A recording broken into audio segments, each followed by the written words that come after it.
Carbon and compound का आज है लेक्चर नंबर 2 और इसमें लेक्चर नंबर 1 में ज़्यादा कुछ तो नहीं, लेकिन हम लोग बेसिक्स बहुत कुछ जो कंसीडर करना था वो कर चुके थे और बोले थे कि अगले दिन हम लोग कोवेलेंट बॉन्ड और एलोट्रॉप्स के बारे में पढ़ेंगे। तो एलोट्रॉप्स आप लोगों के सामने लिखा हुआ है। कार्बन के हम 3 एलोट्रॉप्स पढ़ते हैं, 3 में से 10th के सिलेबस में 2 ही है, ठीक है। तीसरा का बस नाम याद रखना है।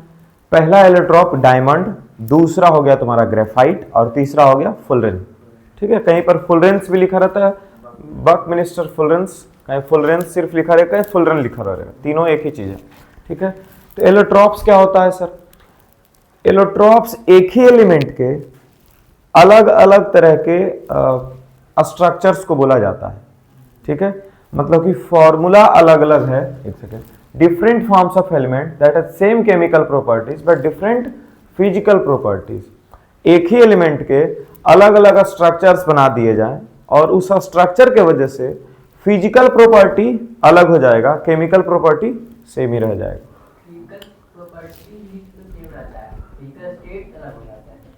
But different physical property, physical state और फिजिकल प्रॉपर्टी, अरे ज्यादा कुछ अंतर नहीं है दोनों में, ठीक है।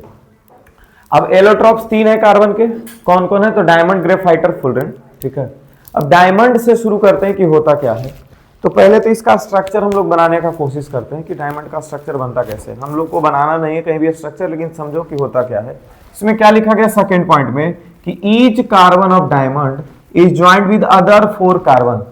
हर कार्बन जो है डायमंड के अंदर का जो कार्बन होगा वो 4 अलग कार्बन से जुड़ा हुआ होगा। जैसे एक कार्बन यहाँ लो, ठीक है, और यहाँ से एक कार्बन, यहाँ से एक कार्बन, यहाँ से एक कार्बन, यहाँ से एक कार्बन ज्वाइन कर दो, ये एक कार्बन हो गया, दूसरा कार्बन, तीसरा कार्बन, चौथा कार्बन।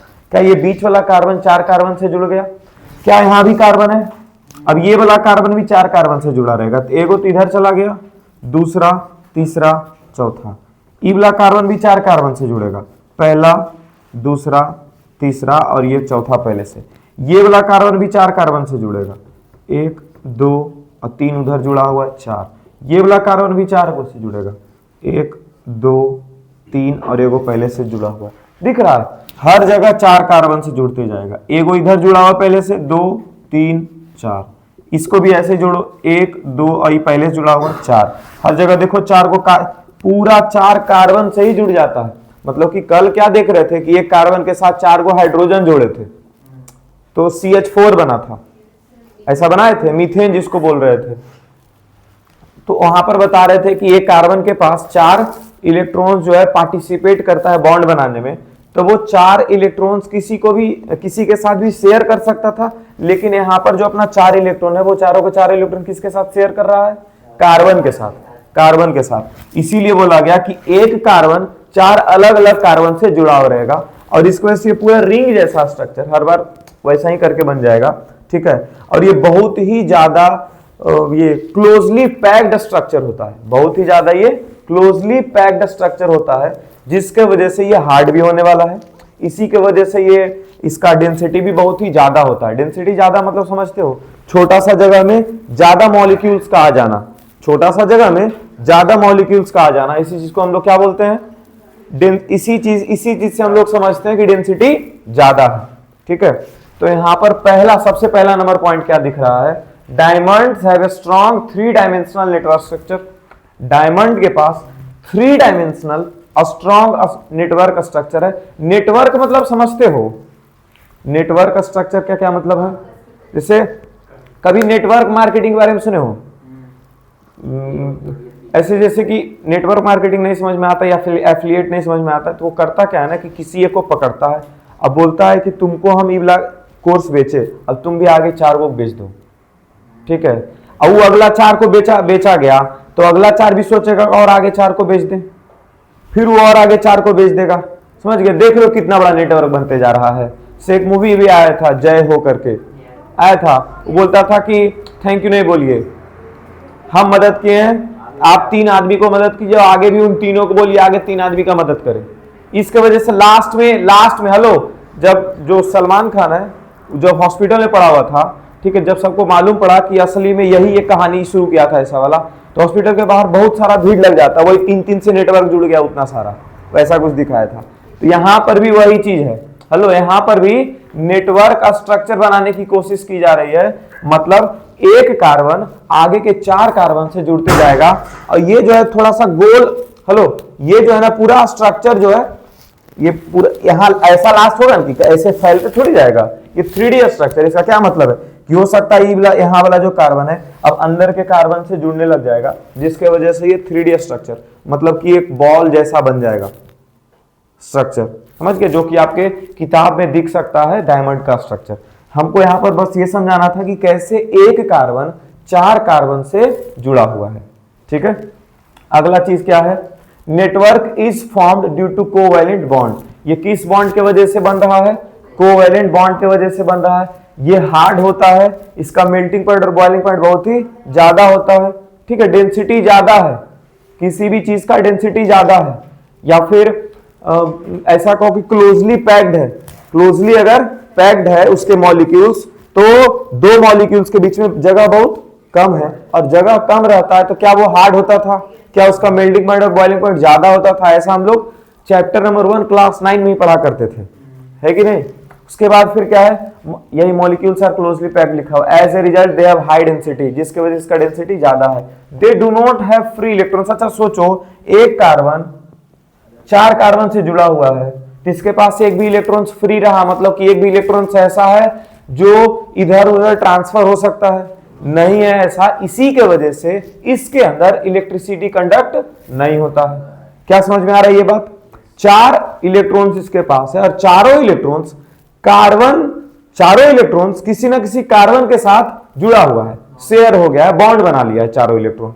ठीक है, इसके वजह से डायमंड के स्ट्रक्चर में एक भी इलेक्ट्रॉन्स फ्री नहीं मिलता है, और फ्री इलेक्ट्रॉन्स अगर नहीं है तो ये इलेक्ट्रिसिटी कंडक्ट नहीं करेगा। इलेक्ट्रिसिटी कंडक्ट करने का मेन फंडा तो ये है कि फ्री इलेक्ट्रॉन्स रहेगा तभी इलेक्ट्रिसिटी कंडक्ट होगा। इसी की वजह से ना मेटल्स में इलेक्ट्रिसिटी कंडक्ट होता है जी, लास्ट में 1 इलेक्ट्रॉन 2 इलेक्ट्रॉन या 3 इलेक्ट्रॉन लास्ट वाला ऑर्बिट में बच जाता है। तो बस वही चीज है।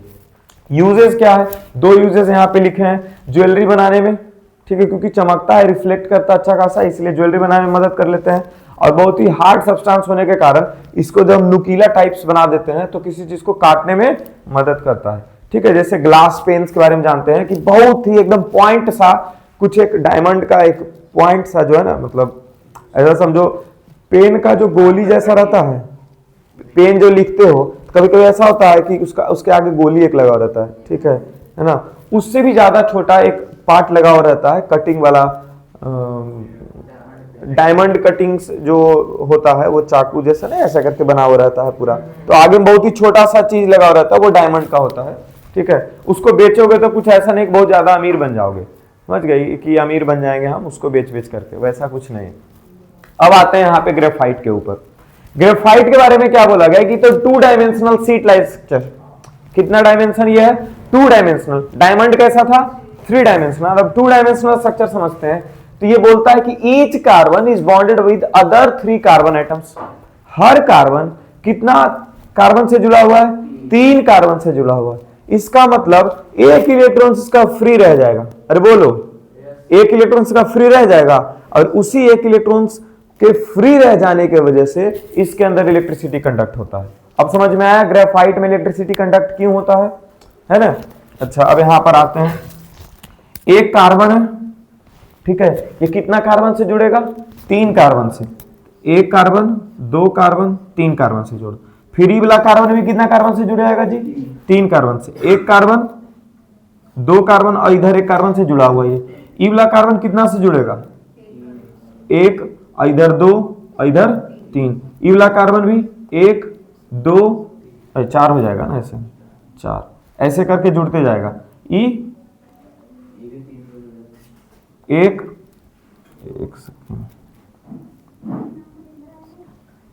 3, यहां भी कितना जुड़ेगा 1 2 और 3 ऐसे करके जुड़ते जाता है। हम एग्जैक्टली सही तरीके से नहीं बना पाए, नहीं तो ये हेक्सागोनल स्ट्रक्चर यहाँ पे दिखता, ठीक है। और इसके वजह से क्या होता है कि यहाँ वाला स्ट्रक्चर जो यहाँ भी ऐसे ही बनते जाता है।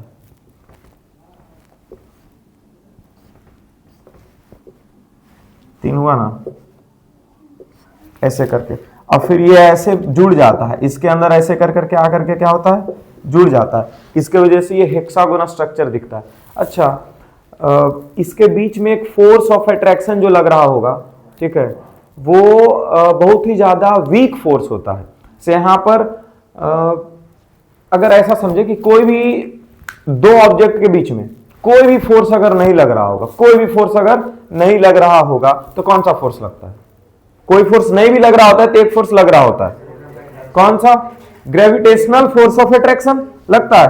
वैसे ही मॉलिक्यूल्स के अंदर बोला जाता है कि कोई फोर्स नहीं भी लग रहा है मॉलिक्यूल, दो मॉलिक्यूल्स के ऊपर कोई फोर्स नहीं भी लग रहा है दो मॉलिक्यूल्स के अंदर, दो मॉलिक्यूल्स के ऊपर, तो उसके लिए एक फोर्स जिंदा रहे, उसके लिए एक फोर्स हमेशा खड़ा रहेगा। और वो कौन सा फोर्स होगा? वंडर वाल फोर्स। कौन सा फोर्स होगा?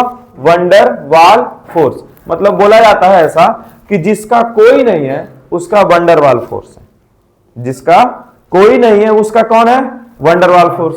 वैसे ही हम लोगों के पास दो ऑब्जेक्ट के बीच में कोई फोर्स नहीं भी लग रहा है तो कौन सा फोर्स लग रहा होगा? Gravitational force of attraction. ठीक है, उसी तरह से दो एटम्स या मॉलिक्यूल्स के बीच में कोई फोर्स नहीं भी लग रहा होगा तो कौन सा फोर्स लगेगा?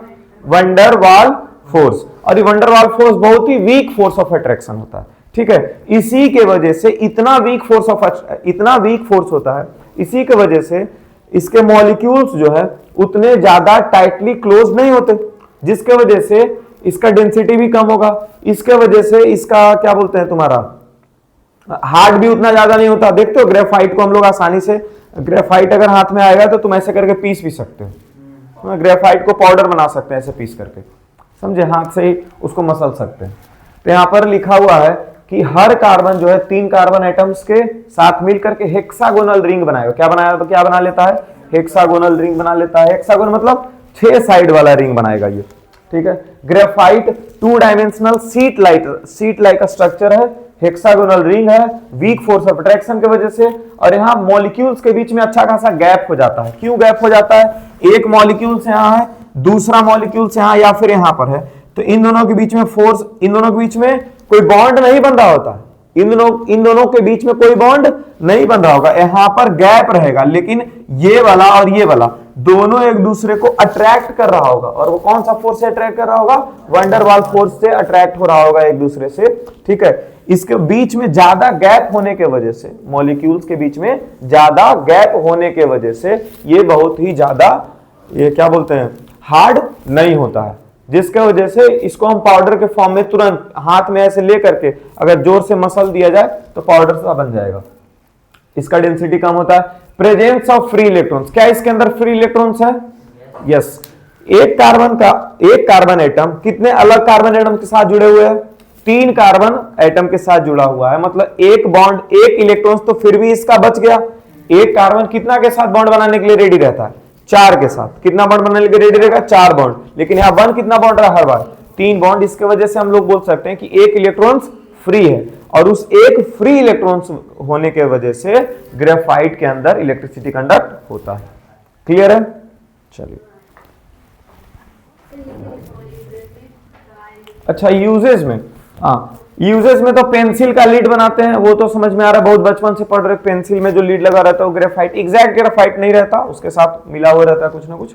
Dry lubricants for machine parts, machine parts में जो लुब्रिकेंट्स क्या समझते हो? ग्रीस समझते हो? ग्रीस, उसको लुब्रिकेंट्स ही बोलते हैं। उसको क्या बोलते हैं?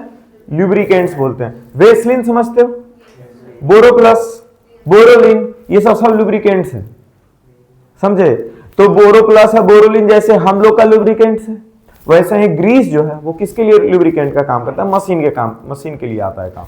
ठीक है, तो वो लिक्विड, ये क्या बोलते हैं, वो लुब्रिकेंट जो ड्राई नहीं है, जो ग्रीस का एग्जांपल दे, वो लुब्रिकेंट ड्राई नहीं है ना? वो क्या बोलती है?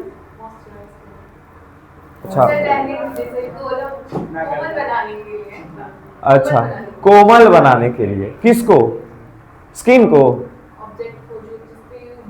अच्छा, अरे नहीं, कोमल बनाने के लिए नहीं, आसानी से जो है ना फिसल सके। ठीक है, कोई काम आसानी से हो सके, इसके वजह से, ठीक है, लुब्रिकेंट्स का इस्तेमाल करते हैं। बाकी अब समझ लिए रिया, लुब्रिकेंट समझ में आया थोड़ा बहुत क्या होता है? ठीक है, वैसे मशीन के अंदर पार्ट जो ड्राई पार्ट्स, ये ड्राई लुब्रिकेंट्स अगर बनाना है, ठीक है, तो इसी से रिलेटेड कुछ ना कुछ होता है, समझ गए?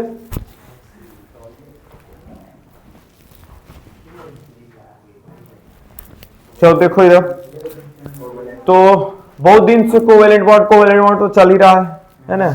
कल भी कोवेलेंट बॉन्ड के बारे में थोड़ा बहुत जिक्र किए थे, लेकिन पूरा नहीं उसके बारे में बताए थे। ठीक है, जब मेटल और नॉन मेटल में आयोनिक बॉन्ड पढ़ाना था तो उस टाइम भी कोवेलेंट बॉन्ड थोड़ा बहुत बता दिए थे। ठीक है, वही सब फिर से पढ़ना है। ठीक है, वहां पर कोवेलेंट बॉन्ड ठीक ठाक से बता ही दिए थे। अब कोवेलेंट बॉन्ड होता क्या है? वैसा बॉन्ड दो एटम्स के बीच में जो शेयरिंग ऑफ इलेक्ट्रॉन्स के वजह से बन रहा हो। जो बॉन्ड शेयरिंग ऑफ इलेक्ट्रॉन्स के वजह से बनता है, वैसे बॉन्ड को हम लोग क्या बोलते हैं? Covalent bond. तो आयोनिक बॉन्ड कैसे बनता था? गेन एक करता था और एक लूज करता था। अच्छा, गेन कैसा एलिमेंट का एटम इलेक्ट्रॉन्स को गेन कर सकता है? कैसा एलिमेंट्स का एटम इलेक्ट्रॉन्स को गेन कर सकता है? नॉन मेटल्स जो नॉन मेटल्स हो वही ना गेन करेगा जी। क्यों? क्योंकि नॉन मेटल्स के पास इलेक्ट्रॉन जो है लगभग पूरा होने को रहता है, एक दो कम रहता है। नॉन मेटल्स के पास लास्ट ऑर्बिट में लगभग एक दो इलेक्ट्रॉन्स कम रहता है, इसीलिए वो गेन करने के लिए चाहता है। नॉन मेटल्स कौन? जिसके लास्ट में 5, 6 और 7 इलेक्ट्रॉन्स हो। लास्ट वाला ऑर्बिट में 5, 6 या फिर 7 इलेक्ट्रॉन्स, उसी को नॉन मेटल बोलते हैं। ठीक है, तो क्या 8 जल्दी पहुंचा जा सकता है कि नहीं? यहां से 5 में 3 ले लेगा, या 6 अगर है तो 2 ले लेगा, 7 है तो 1 ले लेगा, है ना। उसके वजह से आसानी से वो 8 इलेक्ट्रॉन तक पहुंच सकता है। इसका क्या मतलब है कि इलेक्ट्रॉन्स का गेन किसका काम है? नॉन मेटल्स का। और जो इलेक्ट्रॉन को गेन करता है, अगर उसके पास इलेक्ट्रॉन आ जाए तो उसको हम लोग क्या बोलते हैं? एनायन। उसको क्या बोलते हैं? एनायन। मतलब एनायन किसका बनाया जा सकता है? नॉन मेटल्स का। एनायन किसका बनाया जा सकता है? नॉन मेटल्स का। तो ये सब जब रिवाइज करोगे तो दिमाग में आना चाहिए बात। ठीक है, अब लूज कौन कर सकता है इलेक्ट्रॉन्स? जिसके पास इलेक्ट्रॉन ज्यादा मात्रा में। ऐसा जरूरी नहीं है इलेक्ट्रॉन ज्यादा मात्रा में वो समझ रहा है। हेलो, इलेक्ट्रॉन्स वो समझ रहा है। एलिमेंट जो है, कुछ एलिमेंट अपने आप में लगता है कि उसके पास ज्यादा इलेक्ट्रॉन्स है। क्यों? क्योंकि वो अस्टेबल वाला जो जितना इलेक्ट्रॉन्स स्टेबिलिटी के लिए चाहिए, जितना इलेक्ट्रॉन्स स्टेबल होने के लिए चाहिए, लगभग उतना इलेक्ट्रॉन्स के पास होता है। 1, 2, 3 इलेक्ट्रॉन ज्यादा होता है। क्या होता है? 1 इलेक्ट्रॉन्स या 2 इलेक्ट्रॉन्स या फिर 3 इलेक्ट्रॉन्स लास्ट वाला सेल में ज्यादा होता है। इससे वो समझता है कि 1 इलेक्ट्रॉन या 2 इलेक्ट्रॉन या फिर 3 इलेक्ट्रॉन अगर मेरे पास है तो उसको हम छोड़ दें, मतलब क्या करते हैं? लूज कर दें, है ना। और ये कौन करता है? मेटल्स, है ना। और मेटल्स ही वो है जो इलेक्ट्रॉन्स को लूज करने के लिए तैयार रहता है। मेटल्स के पास फ्री इलेक्ट्रॉन्स होता है, फ्री है तभी ना उसको छोड़ देता है कि तुम जाओ, जिसके साथ जाना है जा सकते हो, है ना। जिसके साथ जाना है वो जा सकता है। तो ये इलेक्ट्रॉन छोड़ने के लिए रेडी है और नॉन मेटल्स इलेक्ट्रॉन रखने के लिए रेडी है। समझ गए? इसी के वजह से दोनों के बीच में एक बॉन्ड बनता है। वो कौन सा बॉन्ड है? Ionic bond. Metals and non metals के बीच में कैसा बॉन्ड बनता है? आयोनिक बॉन्ड बनता है। अब आते हैं कोवैलेंट बॉन्ड के बारे में बात करते हैं। Covalent bond, sharing of electrons से। अच्छा, इलेक्ट्रॉन्स का शेयरिंग में पार्टिसिपेट करेगा मेटल? नहीं करेगा। क्यों नहीं करेगा मेटल? क्योंकि इसको इलेक्ट्रॉन्स चाहिए ही नहीं। ये तो दान करने में लगा हुआ, ये तो लूज करने में इलेक्ट्रॉन्स लगा हुआ। तो जब इसको चाहिए ही नहीं तो ये क्यों शेयर करे? जैसे कि मेरे पास करोड़ों रुपया है, हमको नहीं चाहिए भाई, हम तो और 10,000 20,000 दान करते हैं, है ना।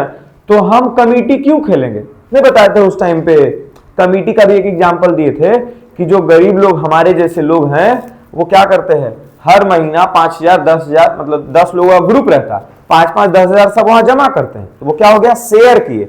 अब मानो एक आदमी को 1 लाख रुपया का काम पड़ा तो 1 लाख रुपया वहां से उठा लिया जाएगा जिस आदमी को काम पड़ा। बाकी जो 10,000 दे रहा है उसका गया। ऐसा नहीं है, जब मेरा काम आएगा, मेरा जरूरत जब पड़ेगा तो फिर 1 महीना या 2 महीना फिर हम भी वहां से 1 लाख 1.5 लाख रुपया उठा सकते हैं। ये क्या होगा? शेयरिंग ऑफ मनी, है ना। वैसा ही इलेक्ट्रॉन्स का भी शेयर होता है। क्या कहता है कि बीच में अपना अपना इलेक्ट्रॉन, जो भी फ्री इलेक्ट्रॉन्स हैं, फ्री इलेक्ट्रॉन्स बोलते हैं, जो भी उसको लगता है कि हम इलेक्ट्रॉन्स इतना दे सकते हैं, इधर वाला एटम को भी लगता है कि हम इतना इलेक्ट्रॉन्स इधर दे सकते हैं, तो उतना इलेक्ट्रॉन्स दे देता है और दोनों बीच में क्या बन जाएगा? बॉन्ड बन जाएगा। यहां पर कोई एकदम हमेशा के लिए इलेक्ट्रॉन्स नहीं देता। हेलो, शेयरिंग ऑफ इलेक्ट्रॉन्स में हमेशा के लिए इलेक्ट्रॉन्स नहीं दिए जाते। इलेक्ट्रॉन्स बस पार्टिसिपेट, बॉन्ड में पार्टिसिपेट करने के लिए दिया जाता है। इसको क्या बोलेंगे हम लोग? Sharing of electrons. तो क्या मेटल्स शेयरिंग ऑफ इलेक्ट्रॉन्स में पार्टिसिपेट करेगा? 10th क्लास के लिए हम बता रहे हैं कि शेयरिंग ऑफ इलेक्ट्रॉन्स मेटल्स में नहीं होता। या यस सर बोलने में लगी हुई थी। शेयरिंग ऑफ इलेक्ट्रॉन्स मेटल्स में नहीं होता। शेयरिंग ऑफ इलेक्ट्रॉन्स में किसमें होगा? सिर्फ और सिर्फ नॉन मेटल्स में। तो क्या पढ़े तुम लोग मेटल और नॉन मेटल, जब उसमें ये बात बताए हुए हैं तो है, उसमें हम लिखवाए हुए हैं एक लाइन कि शेयरिंग ऑफ इलेक्ट्रॉन सिर्फ और सिर्फ नॉन मेटल्स में होता है।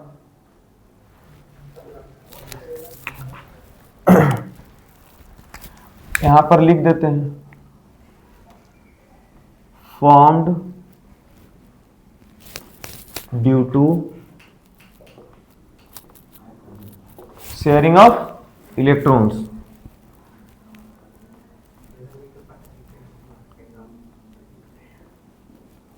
Generally covalent bond is formed between non-metals। क्या लिखे जी? Generally covalent bond formed between non metals, between non metals. Metal और नॉन मेटल इसमें नहीं आएगा। अच्छा, मेटल मेटल के बीच में बनेगा? मेटल बोलेगा ये हम दान करेंगे, वो बोलेगा हम दान करेंगे, दोनों को चाहिए ही नहीं, तो बॉन्ड कैसे बनेगा? है कि नहीं?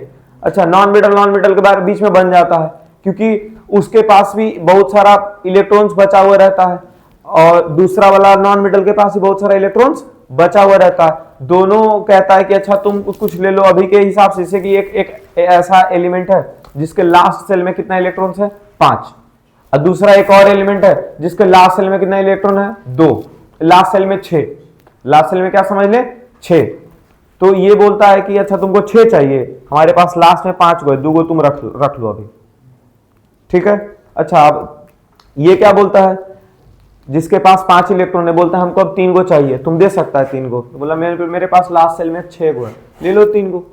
समझ गए? ये हुआ शेयरिंग। उसका एक एग्जाम्पल भी दिए थे, जैसे कि एक दो भाई है, दोनों भाई अलग अलग जगह जाता है पढ़ने, कॉलेज में, अलग अलग कॉलेज में जाता है, लेकिन दोनों एक ही रूम में अभी रह रहा है, ऐसा समझ लो, ठीक है। तो दोनों भाई के पास 10-10 शर्ट है। दोनों भाई कितना शर्ट है? 10 शर्ट। अब बड़ा भाई को जो है छोटा भाई का 4 शर्ट पसंद है, तो अब बड़ा भाई के पास कितना शर्ट दिखेगा? 14 शर्ट दिखेगा। कितना शर्ट दिखेगा जी? 14 शर्ट दिखेगा। अच्छा, अब छोटा भाई के पास भी कितना? 10 शर्ट बोले थे, 10 शर्ट। छोटा भाई के पास भी 10 शर्ट है और वो बड़ा भाई वाला 5 शर्ट उसको पसंद है, तो 5 शर्ट पहन करके जा सकता है बड़ा भाई वाला भी। 10 और 5 15, कितना शर्ट दिखने लग जाएगा? दूसरा जगह जा रहा लगेगा, इसके पास 15 शर्ट है। तो क्या 15 और 14 29 शर्ट है टोटल? नहीं है 29 शर्ट। टोटल कितना शर्ट है जी? 20 गो ही है। उसको कितना दिख रहा है सामने, कहीं और जगह जा रहा है तो 29। अच्छा, ज्यादा कितना शर्ट दिख सकता है? 10 और 10 20 शर्ट। ज्यादा कितना कॉम्बिनेशन दिखाया जा सकता है? एक आदमी कितना कॉम्बिनेशन दिखा सकता है? 20 कॉम्बिनेशन दिखा सकता है, 20 है ना। 10 अपना वाला और 10 भाई वाला। उसको पसंद 4 या 5 है तब ना कम जा रहा है, नहीं तो 20-20 को दोनों दिखाता है ना, तो 40 दिखता। तो चलो यहां पे आप सिंगल कोवैलेंट बॉन्ड के बारे में पढ़ेंगे। कोवैलेंट बॉन्ड समझ में आ रहा है क्या है? अब पढ़ते हैं सिंगल कोवैलेंट बॉन्ड।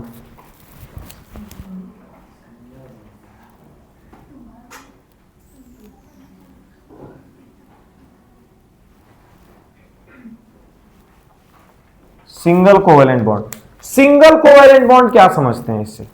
अच्छा, कोवैलेंट बॉन्ड या बॉन्ड बनाने का मतलब है कि 2 एटम्स को पास लाना। हेलो, बॉन्ड बनाने का क्या मतलब है? 2 एटम्स को पास लाना, ठीक है। अब सिंगल कोवैलेंट बॉन्ड में ज्यादा पास नहीं आया, डबल कोवैलेंट बॉन्ड में ज्यादा पास आएगा, और ट्रिपल कोवैलेंट बॉन्ड में और ज्यादा पास आएगा। और 4 कोवैलेंट बॉन्ड अगर बन गया, कितना? ट्रिपल कोवैलेंट बॉन्ड तो बहुत पास आ गया। अगर जो टेट्रा कोवैलेंट बॉन्ड, पॉसिबल ही नहीं है, पहले तो पॉसिबल ही नहीं है, लेकिन अगर बन गया तो रिपेल कर देगा। न्यूक्लियस क्या कर देता है? रिपेल कर देता है। इसी वजह से 4 बॉन्ड एक साथ नहीं बनाते हुए हम लोग देखते हैं। सिंगल सिंगल 4 को दिख जाएगा, एगो डबल और दूसरा भी डबल, तब 4 को हो जाएगा। लेकिन सिंगल और डबल मतलब 2 आइटम के बीच में 2 लाइन तो दिख जाएगा, 2 आइटम के बीच में 3 लाइन भी दिख जाएगा, लेकिन 2 आइटम्स के बीच में 4 लाइन एक साथ नहीं दिखेगा। ठीक है, उसको एक एग्जांपल से समझाएंगे। सिंगल कोवेलेंट बॉन्ड, यहां क्लोरीन को हम बनाते हैं, ठीक है, या फिर फ्लोरीन बनाते हैं, या फिर क्या बनाते हैं, फ्लोरीन, यहां फिर या फिर हाइड्रोजन बनाते हैं। क्लोरीन, फ्लोरीन और हाइड्रोजन, F2 फ्लोरीन ही है ना, हाँ फ्लोरीन। ठीक है, अच्छा सर यही सब क्यों बनेगा, क्लोरीन फ्लोरीन ही क्यों बनेगा? हेलोजन वाला जो ग्रुप होता है इसको कौन सा ग्रुप बोलते हैं, halogen. Chlorine fluorine bromine iodine, ठीक है, ये सबको कौन सा ग्रुप बोलेंगे, हेलोजन। ठीक है, और हेलोजन ग्रुप जो होता है उसके पास लास्ट सेल में एक एक इलेक्ट्रॉन्स का जरूरत रहता है। उसको लास्ट सेल में कितना कितना इलेक्ट्रॉन्स का जरूरत रहता है, एक एक सेल का। और जिसको एक इलेक्ट्रॉन्स का जरूरत है वो एक बॉन्ड बनाएगा। जिसको एक इलेक्ट्रॉन्स का जरूरत है मतलब कितना इलेक्ट्रॉन्स पार्टिसिपेट करेगा, एक इलेक्ट्रॉन्स। कितना इलेक्ट्रॉन्स पार्टिसिपेट करेगा, एक इलेक्ट्रॉन्स। और एक इलेक्ट्रॉन अगर पार्टिसिपेट इधर से भी कर रहा है और एक इलेक्ट्रॉन पार्टिसिपेट इधर से भी कर रहा है तो दोनों के बीच में कितना लाइन खींचा जा सकता है, एक लाइन खींचा जा सकता है, इसीलिए सिंगल बॉन्ड बनता है। और शेयरिंग ऑफ इलेक्ट्रॉन्स की वजह से बॉन्ड बन रहा है, इसीलिए कोवेलेंट बॉन्ड बोलते हैं। तो हो गया सिंगल कोवेलेंट बॉन्ड। ठीक है, यहां पे लिखते हैं क्लोरीन और यहां भी लिखते हैं क्लोरीन। ठीक है, क्लोरीन के पास टोटल कितना, लास्ट ऑर्बिट में कितना इलेक्ट्रॉन्स होता है, 7। एग्जैक्टली याद रखो, इसीलिए 9th में बोलते थे ये सब याद रखने के लिए। पिटाए हो ना वैलेंस इलेक्ट्रॉन, ये सब याद रखने के लिए, तो वैलेंसी और वैलेंस इलेक्ट्रॉन। चलो तो 2 इलेक्ट्रॉन यहां दे देते हैं, 2 4 2 6 और 1 7, 2 4 6 और 1 7। लास्ट सेल में कितना इलेक्ट्रॉन्स है जी, 7। तो क्या 7 इलेक्ट्रॉन्स दिख रहा है? लुईस एक साइंटिस्ट थे, उन्होंने हम लोगों को क्या बताया था कि एलिमेंट्स को हम लोग उस एलिमेंट्स के जो लास्ट ऑर्बिट या लास्ट ऑर्बिट में जितने इलेक्ट्रॉन्स हैं उनको हम लोग डॉट के फॉर्म में या फिर क्रॉस के फॉर्म में रिप्रेजेंट कर सकते हैं। ठीक है, ये ना बताए थे, यही ना लुईस डॉट स्ट्रक्चर है। अच्छा ये देखो बोलता है अच्छा हमको 8 इलेक्ट्रॉन चाहिए, तो इसके पास तो 7 को पहले से है और इसके पास कितने इलेक्ट्रॉन पहले से है, 7।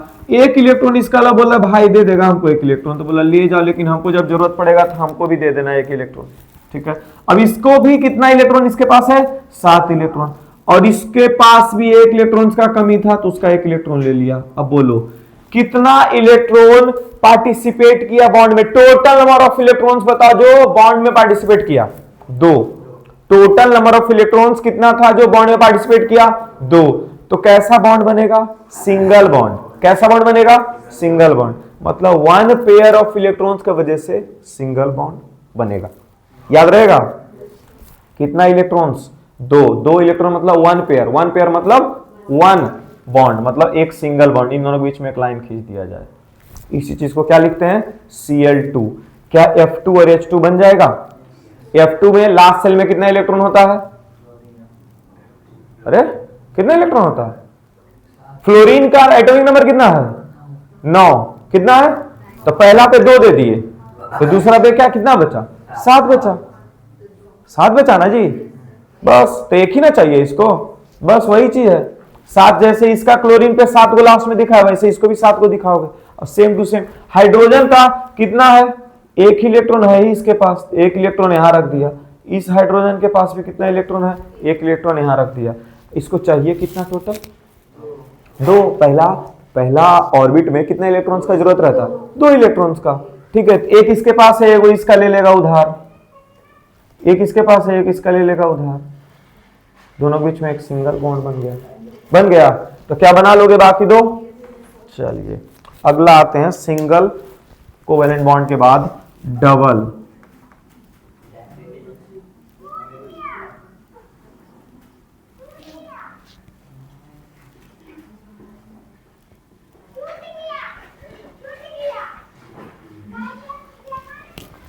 चलो इसका एग्जाम्पल क्या है, O2 S2 बनाओ जल्दी जल्दी। अब O2 तो बना सकते हो खुद से।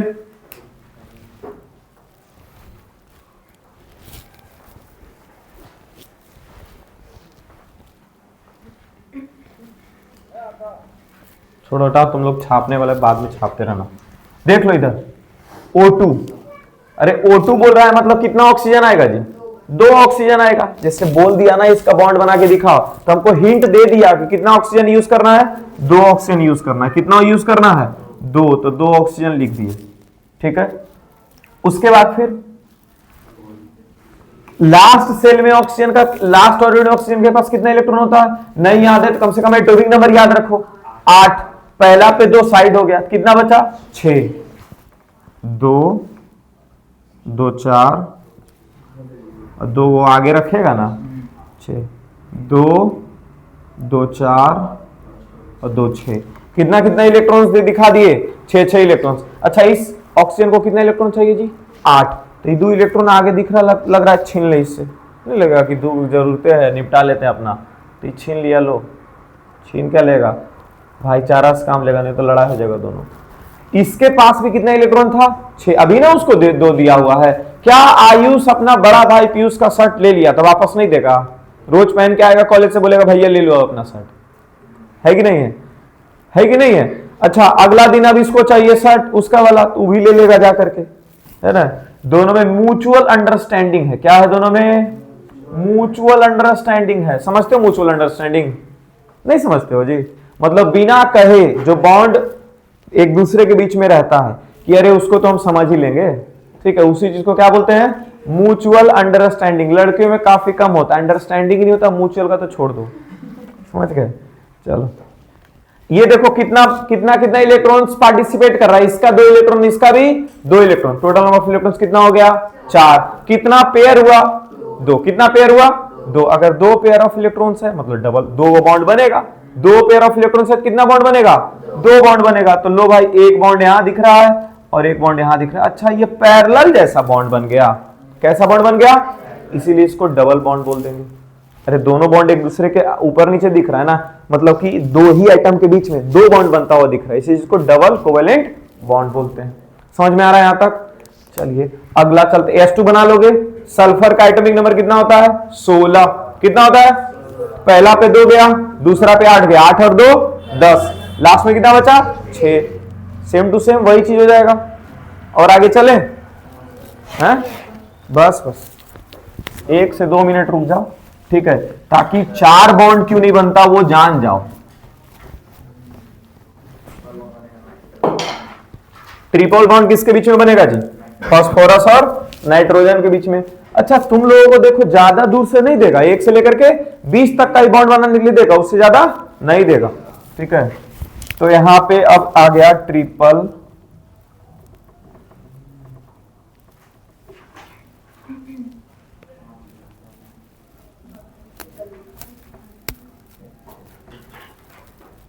Covalent bond.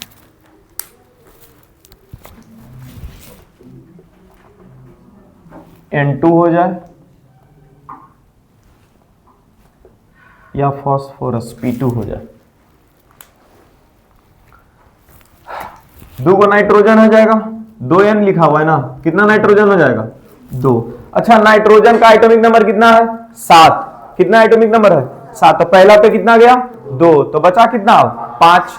लास्ट सेल में 5 इलेक्ट्रॉन, यहां 2 दिखा दिए इधर, और 2 और 3 5। अच्छा सर 3 हमको कैसे पता चलेगा सर 3 आगे रखना है? नहीं तो सोचो 5 इलेक्ट्रॉन है तो कितना इलेक्ट्रॉन चाहिए होगा?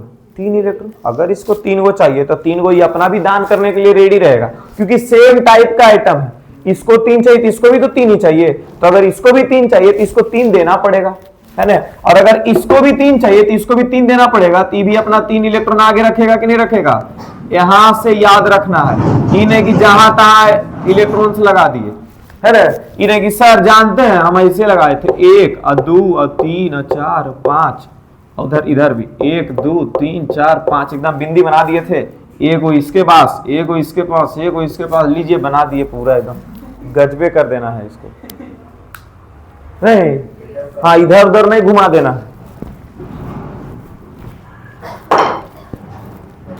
तो क्या 5 इलेक्ट्रॉन है, ये 3 को आगे दिख रहा है, इसको एकदम लालच आया हुआ, तुरंत इसको झपट लिया यहां से, ठीक है। इसके पास भी 3 इलेक्ट्रॉन है, इसका इधर 3 इलेक्ट्रॉन ले लिया। अच्छा देखो तो कितना नंबर ऑफ इलेक्ट्रॉन्स पार्टिसिपेट किया यहाँ पे बॉन्ड में, 6। 2 से डिवाइड करो, 3 बॉन्ड बन गया, है ना। और सेम तरह के दोनों एलिमेंट्स हैं, इसीलिए ट्रिपल बॉन्ड बनेगा। यहाँ पर 1 2 3 ट्रिपल बॉन्ड बन गया, ठीक है। इसी चीज को ऐसे लिखा हुआ मिलेगा, N ट्रिपल बॉन्ड N। इसी चीज को क्या लिखा मिलेगा, O डबल बॉन्ड O। और इसी चीज को ऐसे लिख देगा Cl बॉन्ड Cl, ऐसे करके। तो माइनस नहीं समझ लेना है यहाँ पे, सर ये माइनस है, सर ये पाइप दिया हुआ है, ये सब नहीं समझना है। अच्छा सर आप बहुत ही सब बोल बोल के उड़ रहे थे, एगो क्वेश्चन पूछ देते हैं आपसे, रुकिए। टेट्रा कोवेलेंट बॉन्ड बना के दिखाइए जरा, तो tetra covalent bond, tetra covalent bond जरा बना के दिखा दीजिए, हम मान जाएंगे, है कि नहीं। जैसे कि सर हम बोलेंगे भाई 4 इलेक्ट्रॉन लास्ट में फ्री नहीं रहता, तो तुम बोलेगा नहीं सर हमको पता है क्लोरीन है, कार्बन है जिसके पास 4 इलेक्ट्रॉन है, 4 गो उसको जरूरत भी रहता है। बोलेंगे सर देखिए, तो हम ही तुम लोग को देते हैं ना कि चलो कार्बन ऐसे बना दो, C2 बनाओ भाई, C2 क्या बोल देते हैं हम, C2 बनाओ, जैसे O2 बनवाए, N2 बनवाए, है ना, Cl2 बनवाए, वैसे C2 बना। तो तुम बोलेगा सर 2 कार्बन ले लेते हैं और 4 इलेक्ट्रॉन, इसका एटॉमिक नंबर कितना है, इसका 6, पहला पे कितना चला गया 2, तो बचा कितना 4। तो 4 इलेक्ट्रॉन देखिए सर इसको चाहिए भी, तो चारों जरा यहाँ रख दीजिए, तो यहाँ भी चारों एकदम रख दीजिए, सजा दीजिए। देखिए इसको 4 को चाहिए तो ये ले लिया, इसको 4 चाहिए तो ये ले लिया, लीजिए बॉन्ड बन गया। और ये बॉन्ड पॉसिबल नहीं है। अब क्यों नहीं है पॉसिबल, उसके बारे में जिक्र कर लेते हैं थोड़ा सा। एक बच्चा इधर आ, तुम ही आएगा, रुक जाओ, वीडियो को अब यहां से ऐसे नहीं बना पाएगा। सिंगल बॉन्ड अगर बनाना है, सिंगल बॉन्ड बनाना है तो एकदम दूर से ऐसे चिपक गए, ये हुआ तुम्हारा सिंगल बॉन्ड, पूरा फ्रेम आ रहा है, ठीक है। सिंगल बॉन्ड एकदम उधर झुक जाओ तुम जी, उधर, हाँ एकदम ऐसे सिंगल बॉन्ड ऐसे बनता है, ठीक है। और डबल बॉन्ड जब बनाना है तो थोड़ा सा और पास आते हैं, हाथ लाइवला थोड़ा सा और पास है डबल बॉन्ड में। और ट्रिपल बॉन्ड जब बनाना है, हेलो, ट्रिपल बॉन्ड में जब बनाना है तो पैर पास आएगा और पास आए, है ना। और 4 बॉन्ड बनाना है, तो देख रहा है ऐसे मिल जाएंगे, बोल ना रे, 4 बॉन्ड 4 बॉन्ड बनाने मतलब और पास आ जाएंगे। अच्छा अब समझो, यहां से वैसे रखे रहना, 4 बॉन्ड अगर बनाना है इसका मतलब, अब समझो 4 बॉन्ड अगर बनाना है इसका मतलब समझो कि 2 को जो न्यूक्लियस होगा, कार्बन का जो न्यूक्लियस होने वाला है, कार्बन का जो न्यूक्लियस होने वाला है, दोनों कार्बन का, दोनों न्यूक्लियस आपस में आकर के चिपक जाएगा, बहुत ही ज्यादा क्लोज हो जाएगा। इसके वजह से दोनों न्यूक्लियस के बीच में रिपल्सन हो जाएगा। क्यों रिपल्सन होगा, न्यूक्लियस में कौन प्रेजेंट होता है, पॉजिटिव चार्ज, दोनों का प्रोटॉन्स, और पॉजिटिव चार्ज रिपेल करेगा कि नहीं करेगा। तो 4 बॉन्ड जब भी, टेट्रा बॉन्ड जब भी बनने का कोशिश करेगा तो इतना ज्यादा क्लोज आ जाएगा दोनों एटम का न्यूक्लियस, जिसकी वजह से रिपल्सन हो जाएगा। हम लोग बॉन्ड क्यों बनाते हैं, अट्रैक्शन के लिए ना, दोनों का जो एटम होता है एक दूसरे को अट्रैक्ट करता है, उसी से ना बॉन्ड बन रहा है। और यहां पर बॉन्ड की वजह से रिपल्सन हो रहा है, तो बॉन्ड किसी काम का है नहीं है, दोनों एटम्स दूर हो जाएंगे, इसीलिए टेट्रा बॉन्ड नहीं बन सकता। क्लियर है, रीजन मिल गया। चलिए अब हम लोग स्टार्ट करेंगे अगला दिन से हाइड्रोकार्बन्स वगैरह के बारे में पढ़ेंगे, जो असली चैप्टर हम लोग का शुरू होने वाला है। इतना दूर तक बेसिक्स था, इसके ऊपर 1-2 नंबर का सवाल आ जाएगा, खुश रहना, नहीं आया तो भी इसको समझना तो जरूरी ही था। ठीक है, मिलते हैं अगले लेक्चर में।